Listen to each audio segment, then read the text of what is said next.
Bonjour à tous et bienvenue sur la Fraise Zone avec une nouvelle vidéo qui va porter sur iOS 7 et plus précisément sur l'application Mail. Donc moi, l'application Mail, je ne l'utilise pas par défaut, je préfère utiliser Mailbox, donc je l'ai rangé dans mon dossier outils, un dossier qui s'ouvre en plein écran, et là je retrouve mon mail. L'interface est assez minimaliste, on retrouve le même code couleur, enfin les mêmes codes couleurs que sur photo, avec des nuances de gris, de bleu. On arrive directement sur la boîte de réception et sur la liste des différents messages qui s'affichent, donc là-dessus il n'y a pas de grosse surprise puisque ça reprend plus ou moins l'interface de la version précédente. On a toujours ici un champ de recherche qui va nous permettre de trouver des mails en fonction de différents mots-clés. Ce qui est intéressant, c'est qu'on a toujours ici un petit picto qui nous permet de savoir par qui a été envoyé le message. Pour sortir de la recherche, on appuie sur Annuler, ce qui a pour effet de revenir sur la liste de messages. L'autre nouveauté intéressante, c'est l'intégration d'un nouveau geste, qui nous permet d'accéder à des fonctions directement sur un message en effectuant un balayage de droite à gauche.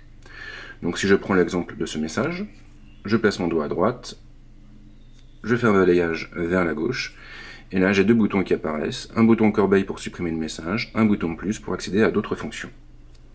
J'appuie sur plus, j'ai un menu qui s'ouvre et je vais pouvoir directement répondre au message, le transférer, le marquer comme lu, le déplacer vers les indésirables ou le déplacer vers un dossier ou un libellé.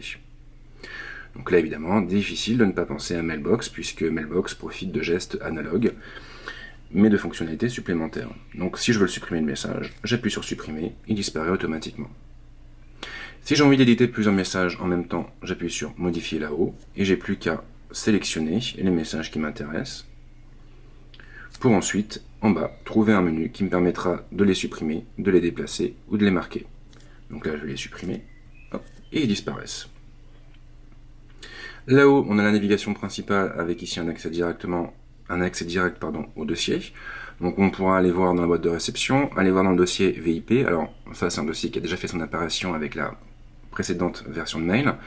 En gros, ça consiste à faire apparaître uniquement les messages en provenance de gens qu'on a marqués comme étant des VIP, donc des proches, des collaborateurs, le patron, et ainsi de suite. En bas, on retrouve les différents dossiers principaux qui sont propres à Gmail, avec les éléments envoyés, la corbeille, et ici, tous les libellés de Gmail, tous les libellés de Mailbox, et tous les libellés que j'ai créés, tous les dossiers principaux que j'ai créés sur mon Gmail. Donc là, évidemment, j'ai pas testé d'autres boîtes puisque j'ai juste un compte Gmail. Mais ce qui est intéressant, c'est qu'on retrouvera toujours la liste des dossiers avec des pictos quand même qui ont été retravaillés, qui sont beaucoup plus minimalistes que sur les versions précédentes. Je repars dans la boîte de réception. Si j'ai envie de rédiger un nouveau message, en bas à droite, j'ai une icône qui va me permettre de le faire. Et là, je saisis l'adresse mail de la personne qui m'intéresse, je peux rajouter quelques personnes dans les CC ou CCI, je mets un objet et le message. Comme vous pouvez le voir, au niveau du message, on n'a pas d'outil de mise en forme. Et on n'a pas d'option particulière.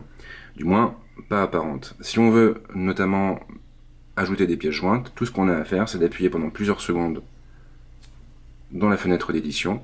Et là, on a un menu qui apparaît avec différentes fonctions permettant de sélectionner le ou les termes, de sélectionner l'ensemble du message, et ici une flèche qui permet d'accéder à d'autres options pour régler l'annotation et pour insérer une photo ou une vidéo.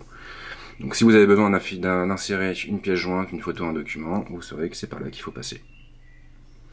Donc voilà pour ce tour d'horizon de l'application Mail. Comme vous le voyez, il y a pas mal de modifications, pas mal d'améliorations, et on se retrouve très très vite avec d'autres vidéos qui porteront sur iOS 7. A bientôt!